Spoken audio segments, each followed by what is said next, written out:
Hello everybody and welcome back to another episode of A Slice of Fried Gold. My name is Paddy. I'm Ben. If you're joining us for the first time, make sure you like this video, subscribe to the channel, ring that notification bell, and if you are listening to us on Spotify, please do give us a 5-star review. With that all being said, Ben, how the devil are you? Yes, so, firstly, I feel like that camera's a little bit wonky, so if I'm not in the frame, blame Paddy. I feel like you're more in frame than I am. Oh, maybe. But I apologise. Maybe this is us seeing each other from each other's perspective. Maybe. Foreshadow. Yeah, so before I go into how my week was, I need to make a few... What's the word I'm looking for? We've made comments in the last few weeks that are wrong. Oh, okay. And I need to correct them. Okay, yeah. Because we're wrong. Yes, and the internet. Although there is not many people that listen to us. The 30 people who listen to us might be annoyed. Might be annoyed. Firstly, we said Arabella Stanton is doing all the audiobooks as Hermione. Yes, apparently she's not. She's only doing the first 3, and then book 4 onwards, they are teen actors and actresses. Yes, for all 3 of them. So, there's the first correction. Yes. The second correction is in the Naked Gun podcast. Yeah. I called Lisa Toshi an irrelevant YouTuber. I was wrong. She's an irrelevant Viner. Which is even worse. That is even worse. Vine is dead. Vine is dead. You have to go to TikTok to get Vine. Yeah. So, like, when I realised, I was like, oh, she's not a YouTuber, she's a Viner. Oh, that's even worse. Yeah. So there's the other correction. She's not. Apologies. Our apologies. I mean, she did move to YouTube, but as we all know, not very many of them made it the successful jump. Yes. I think, as we are also in that. you know, because of the successful Viners into YouTubers, I would say I know of 2. Thomas Sanders. Yeah. And BJ Cavillo. Yeah. They're the only 2 I would say are successful. Fair. Because they still do that. Yeah. All the others have gone off, and like Lisa Toshi is now apparently acting, and Lily Singh did her late night TV show, which was just not good. Oh, I never watched that. Yeah. Oh, and there's that other guy who the Vine that went viral was the spider with the hair clip, and he was doing Umbrella by Brianna. Oh, okay. You know that bit. Yeah. He now does video game streaming, I think. Oh well, I mean. How many is he a Twitch superstar? You know, doubt it. Yeah, maybe. We're all just jealous because we still have to work for a living. With this is still a hobby. Not at the moment. All right. Actually, I'm about to work Friday. But yeah, this is still just a hobby. We ain't getting paid for it yet. Yeah. We can't complain. We can't moan. Exactly. Because we can't compare. Exactly that. Yeah, but for my week. Yes. I'm trying to remember what the fuck I've actually done this week. You said you haven't done a lot. No, I've been quite a boring person. I did my food shop. I did my meal prep. Yeah. I went to my work's Christmas party on Saturday. For those listeners who are getting very confused because it's the middle of summer. Yes. My office, I think this was actually a good decision, decided to move the Christmas parties to summer because 1, the weather's nicer. Yes. 2, it's easier to get everyone on a free weekend because, normally in December, everyone's using the weekends to see family. Yeah. Especially ones who are married with kids, because it's like one weekend they'll see one grandparents, one weekend they'll see the other grandparents. Blah, blah, blah, blah, blah. So, 2, it's easier to get a weekend where everyone's free, and 3, venues are cheaper. Yeah. So they decided to make the Christmas parties summer parties instead. And you know what? It's worked so far. You know what? I was going to mention this to you after we're recording. But now you brought that up. I think that's what's happened at our cinema tonight. Because when I went to Lou before we left, I went to like the main ones. Yeah. And I did not recognise a single member of staff. And I feel like because like when I used to work for like chain restaurants and chain pubs, if you had a staff party, they would take a couple people from other places to help cover. Like probably the same when you were at the Now that hotel. you've said it, I didn't see any of the usual stuff. Because American even said to me, do you recognise anyone at the Starbucks counter? I was like, no. All the Starbucks counter people, there wasn't like the normal goth girl, there wasn't the old bald guy, the whole crew. Yeah. Like, I think they're on their part. Maybe. Right? I mean, like, because of course we were not in, because the cinema we go to, listeners, Yes. has 12 screens. Yes. 11 are one direction. Yeah. And then the 12th one is off in its own little corner. It used to be the bar. It used to be the bar. Paddy's very upset about it. Yeah, because we turned 18 and then they got rid of it about 6 months fucking later. Yeah, but then that gave us an excuse to go Frankie and Benny's and have electric iced teas. Oh, yeah. I recreated them the other day. Oh, did you? Anyway, Yeah. they kept forgetting about screen 12 tonight. Because whilst I was sitting waiting for you to turn up, a queue kept forming at the door. Where is the person letting us in? Where is the person letting us in? And, you know, the odd Karen had to keep going over to the concession stand and be like, excuse me, there's no one there to bleep us in.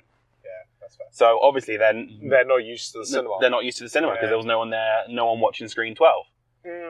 So, yeah, now that you pointed that out, they probably were on their summer party too, or Christmas party, whatever. Yeah. But, yeah, Interesting. ours... it was interesting because we hired out a cafe down in Felixstowe, and I know that doesn't sound right, but it's the CU Cafe. Other cafes are available. I don't think I know that one. That's the one that where the Herman de Stern Hotel used to be, the spiky one, right at the end of the seafront. Yeah. Right on Martello Park. Yeah. I've not been to that because that's a new. That's it's like a newish cafe. Yeah. But yeah, we hired out the whole place. You know, people kept rocking up and they're like, "Oh, you're still open?" And they're like, "It's a private function, fuck off." They put on a barbecue for us. Damn. You know, and this is the bit. You know, it was our Christmas party, but because the weather was so nice, we were all sitting out on the patio, enjoying the weather. You know, enjoying the seafront. Blah blah blah. They were really good. Shout out to CU Cafe. You did a real good job. Double thumbs up. Double thumbs up. And they also put on casino tables. Oh wow. Yeah. Nice. Fake money. Obviously. I was a little bit disappointed by that because, you know, some of us here are trying to save up money for central heating. And so when there was casino tables, I was like, I could raise a couple of hundreds. Yeah. You know, if I played it carefully, played it safely, and walked away once I'd gained some money. Yeah. You know, I could do something. And they're like, oh, it's fake money only because, you know, licensing laws and shit. Yeah, of course. But it was interesting because they did a whole, whoever has the most fake money at the end of the night wins a prize. Yeah. It was just a bottle of wine, so oh no, I'm so upset that I lost. Damn, I didn't get a bottle of wine. Yeah. But right at the end, when they said, right, this is the last time, because they had a roulette table and a blackjack table. Oh, okay, cool. And when they said, right, this is the last hand of blackjack, naturally, everyone went all in. And naturally, dealer got 21. Oh, of course. It's not like you haven't got a professional card shark fucking dealing your cards. But yeah, it was just like, of course the dealer would get 21 on the last hand when everyone's gone all in because it's the last hand. For fuck's sake. But I was the last person before the dealer. And so now I'm sitting there going, if I hadn't done what I did, would the dealer have got 21? Because I got 13. So I was like, well, I have to. Yeah, I have to hit. Yeah. And I got what did I get? I got a 5. So that took me up to 18. And I was like, I'm not. Yeah. No, sorry, I got a 6 because that took me up to 19. I was like, I'm happy with that. I'll stick. Yeah. And then he flipped his cards because he had. What did he have? He had. I'm trying to think because I think if I hadn't taken that 6, he would have had to have it because of course the dealer always has to twist if he's under 17. Yeah. And if he'd got that 6, he would have gone bust. Right. I think. Or would he have got 20? He would have either got 20 or he would have gone bust. Yeah. So I either stopped everyone winning. Yeah. Or I only screwed myself. I stopped myself from losing. Yeah. That's fair. So I don't know if that was a good thing. Maybe it was a bad thing. It was fake money. It doesn't really matter at the end of the night. Yeah. One guy, he rocked up late to the whole thing, and they were like, literally, they were giving out the fake money as he turned up, and he literally just walked over to the roulette table, put it all down on red, and instantly lost it. Legend. Because we were all given $300 fake each. Oh, okay. And he literally rocked up. They're like, "Oh, here's your fake money." He just boom, all on red, and within 20 seconds, he lost it all. And it's just like, wow, okay. But other than that, not much to report. It's been a dull week for me. That's fair. Paddy, how have you been? I've been well, thank you, Ben. All things considered, I'm kind of out of the sling more now. I've got more movement in my arm, which is very helpful. I do wear it occasionally because this is heavy cast. This is a solid thing. But yeah, so I wear it every now and again.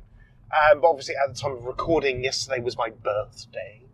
Happy birthday, Paddy! Thank you, people. Woo! 32, great. But yeah, so but obviously, yesterday I was in London. Yeah. And obviously, came back earlier this afternoon.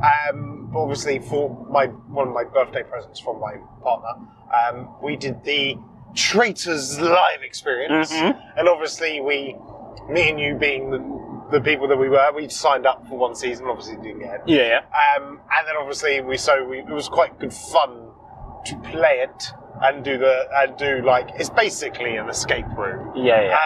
And like all the like the money building rounds and like gold building rounds and stuff are in the main room, and it's just like you have to work this out and do these kind of things.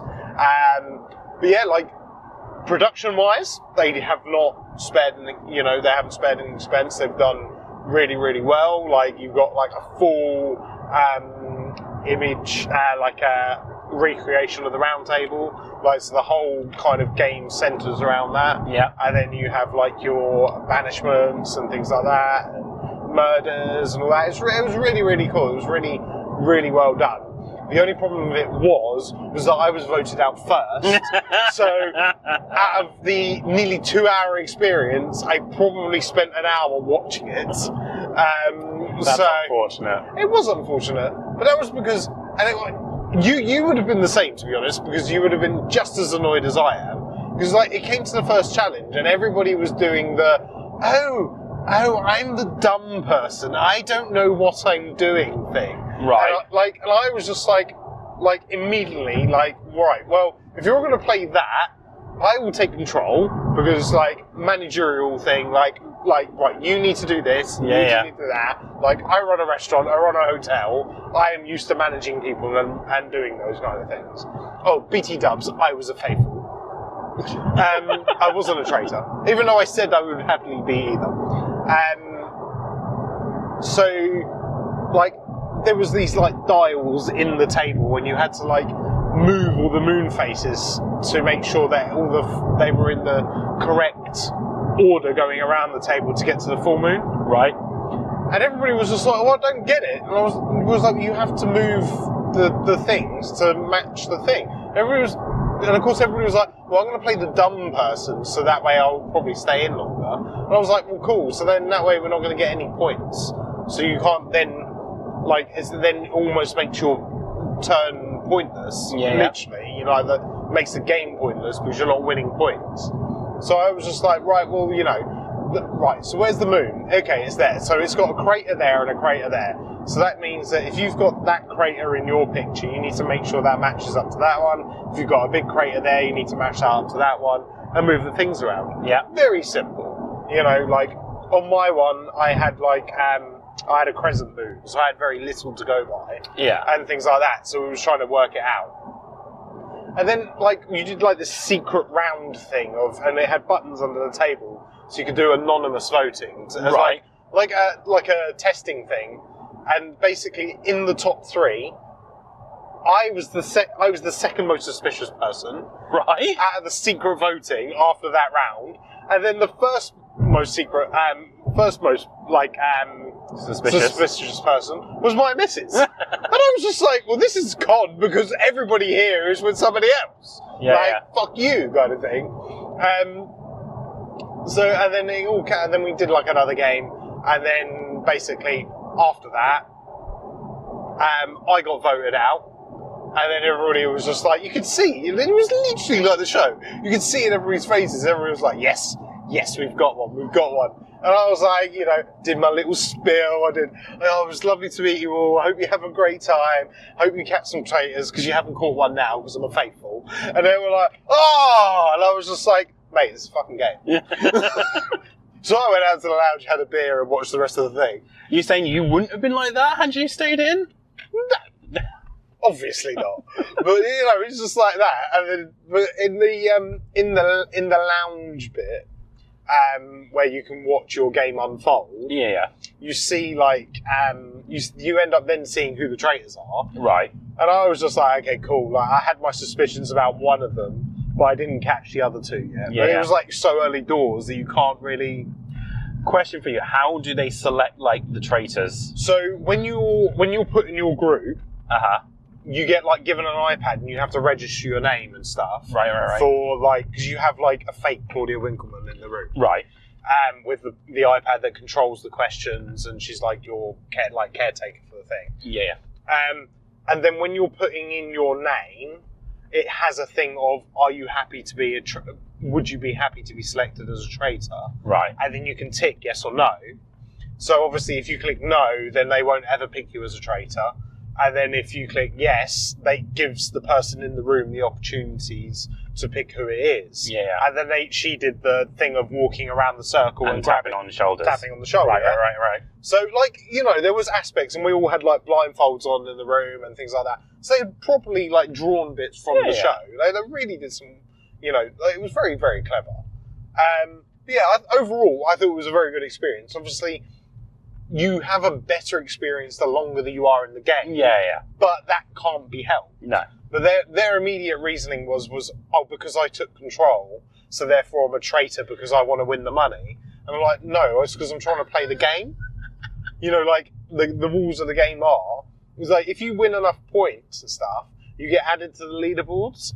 Right. And there's, like, leaderboards in, like, the waiting rooms and stuff.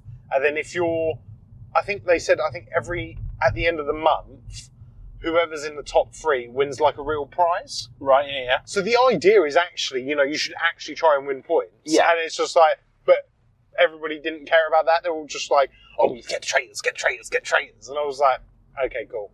So I got booed out. Yeah. Okay, question for you. Did the traitors? The traitors win? Yeah, so there was 3 traitors, and not a single one of them got voted out, and they all won. So, like, our group was... Shit. Yeah, basically. But then we were sitting in the... in the waiting room before we went into the game. Yeah. Where the leaderboards was. And you were looking on the thing, and there was so many traitors on there that had won. Right. Like the faithfuls list was so low. In other words, people are stupid. Yeah. But I think it's so, like, everybody was just like, oh, well, like one of the reasons, like, why somebody else got voted out was because, oh, you were very talkative in the lounge, but now you're quite quiet. I mean, valid. But then the lady that got voted out was just like, yeah, it was because I'm trying to kind of, like, watch and judge people and, like, do that. And in doing that, she's then been looking suspicious. Yeah. But you're only in there for, like, about 2 hours, and you're trying to make snap decisions on things that, like, people, like, you've met, like, 30 seconds ago. Yeah, see? So... I know we applied for the TV series. Yeah. But it's a good thing we didn't get on because... Like, I'd be out. Watching the TV series, I get so frustrated. Oh, I know. Because people choose anything. Oh, you normally flick your hair to the left, but I saw you flick your hair to the right. I think you're a traitor. And it's like, what? You always have cornflakes, but you had Cheerios. Yeah, it's shit like that people just latch onto. But that's the thing. But, like, in the show, they're there for, like, two and a bit weeks. Yeah. Like 3 weeks. They get a chance to know each other. And and they're there all like breakfast, lunch, and dinner. You know, they obviously do these challenges together. They're interacting. They're the only people they talk to all day. Yeah. Like, so they get to build a rapport and a chat with them. And then the fucking insult to injury bit was that when we got out and everybody was like, oh, well done, all that kind of thing. Like, I said, oh, well done, to, like, the traitors and all that. And one of them went, you know what, I felt so bad because I voted for you, like, as one of the first ones because I could see, like, there was that little bit thing towards you. And I was like, and I completely forgot it was your birthday. And I was just like, and he said, if I'd remembered, I wouldn't have voted you out. And I was like, for fuck's sakes! Like, just because it's my birthday, I said to him, I said, mate, it's the game's the game. Yeah. But you know what, fuck you. Like, yeah, it was my birthday, you ruined it, fuck you. But yeah, no, so, like, that was good. And to be fair, like, I think for escape rooms as well, it wasn't, like, the most expensive one, and it wasn't, like, the most cheapest. Yeah. It was, like, an average, like... Middle of the road one. So, but I think if people enjoy the traitors, it's certainly one to go and do. Yeah. But yeah, that's basically the sum up of the week. Birthday, the traitors life experience. So, should we talk film? Let's talk film. So we've just been to see Freakier Friday, The legacy sequel. I'd just say sequel because it's got the original cast. Yeah. Does it pass part time? No. So the sequel to the original movie of Freaky Friday, starring Lindsay Lohan and Jamie Lee Curtis. Ben, it's your turn to go first. I know. You know what? I have no issue with this film. Neither do I. It was not too bad at all. Yeah. The comedy right at the beginning was on point. There was a dip in the middle, but usually that happens with these kind of films. You have like the really funny start, then they have the what is called in the narrative terms a call to action. Yep. And because then they have to focus on the story, the comedy kind of slips. Yeah. But I'm pretty sure that happens in the original film anyway as well. Yeah. But then the comedy does kind of like... No, does it? I wouldn't say the comedy actually picks up at the end. No. By the end, it's just more of a feel-good film. Yeah, but again, like, it's been years since I've watched the original. I feel like that's the same with the original. Yeah, but no, you know what? Like I said, the comedy at the start was really good, was really strong. Yeah. The emotional beats were really good and really strong as well. I have one tiny little problem. And that's because, for some reason, there's this belief that Gen Z knows technology better than millennials. Because there's a moment when Lindsay Lohan can't get her phone to shut up, and she's panicking, and then like a Gen Z just walks past and goes, there you go. Like, that's the joke, and I get it, and it's it's funny. But then I was kind of like, hang on a fucking minute. Yeah. We are actually known as the generation who knows technology the best. Because, one, we've grown up with it as it's advanced. Yeah. I don't know why I said one, because that's my whole crux of the point. And two, well, there isn't a two, because the first one was so great. Yeah. Like, the generation before us were already gone, like, aged before technology came in. The generation after us were born once technology had already, like, found its footing. Yeah. Like, I don't know about you, but when I had a Gen Z in the office, and they asked me what was it? They asked me why the symbol for the save button was that, and I said, because it's a floppy disk. And they're like, what's a floppy disk? Yeah. You know, so the millennials are known as the generation who knows tech. So to have Lindsay Lohan, a millennial, not knowing how to work a phone, funny joke, but I disagree. I have issue with your joke, sir. We are not that old. Well, I don't know about you. Because this is the funny thing. Of course, the original Freaky Friday came out when we were younger than Lindsay Lohan. Yes. So we saw the film from the kids' perspective. We are now older than what Lindsay Lohan was in the original film. And, like, we now see it from, like... Because we're not Jamie Lee Curtis's age, obviously. No. But we kind of see it from the middle perspective now. And it was kind of weird to be like, what? No, I just don't agree with what the kids are doing.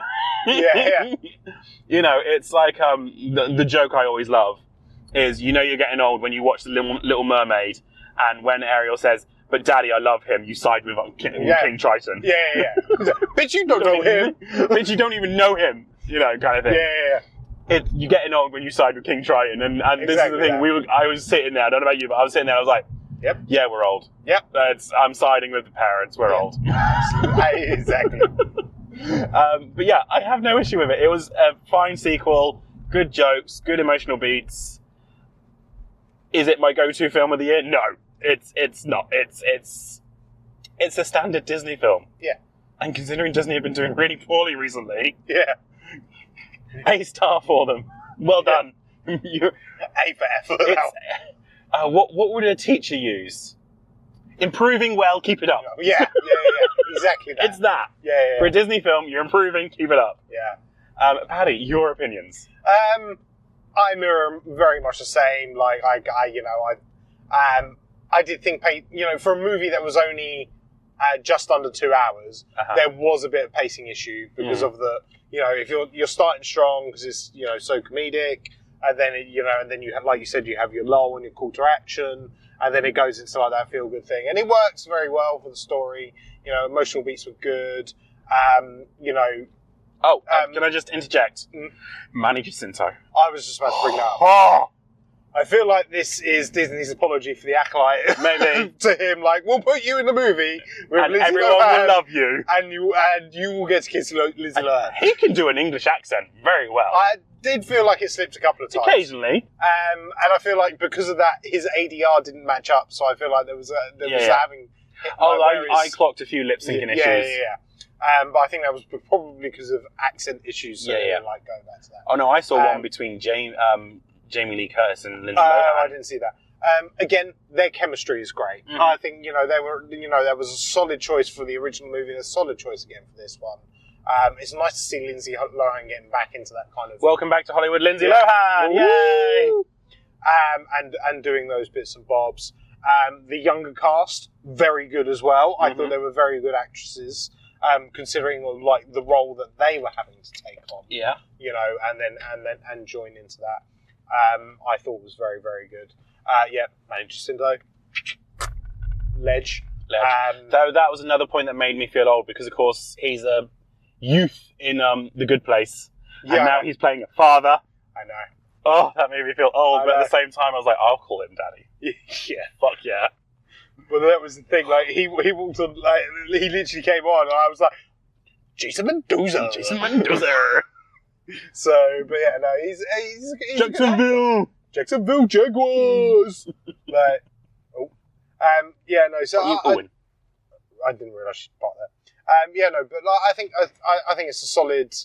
It's a solid feel-good movie. If you like the original one, I think it works very well as a sequel. Take your kids; they'll enjoy it. Yeah, you'll take your kids, and you can even do the classic of, this is the movie that I saw when I was a kid. Make them watch that one, and then take them to cinema and watch the sequel with your kids. Yeah, it's a parental moment. So yeah, I think. Look at us giving parenting advice. I would make a great parent. You would, except you don't like kids. No. I would make a great parent in the fact that kid would be so traumatized that they would be the best comedian to ever live. They would indeed. Ringing endorsement. Yeah. But yeah, no, overall, I thought it was a good, solid movie. Considering like last week when we went to go see Weapons, like a movie going to see this. And actually having a better time at the cinema watching this than we should have like done for this like amazing horror film, speaks words. Yeah. But yeah, no. So great. Final thoughts. How do you want to do it to this? I'm gonna give it a go. We're gonna give it a disabled version. Your finger's not as sore this time. No, it's my elbow. Because final thoughts. Oh, wait. There we go. You know what? It's even worse is the camera's probably not picking that up, and it just looks really weird. Final thoughts. Have your Christmas party in summer. Way better. Exactly that. Traitors Low experience. If you like the thing, go to it. Do it. Freakier Friday. Fine film. Solid film. Solid film? I can't believe we're saying that. Solid film in the cinema. But with that being said, give us your thoughts down below. You can email us at sliceoffiregodpod@gmail.com. You can like this video, subscribe to the channel, ring that notification bell. If you listen to us on Spotify, give us a 5-star review there as well. Thank you very much for joining us, and we'll see you next week. Cheers. Bye, guys. Bye-bye.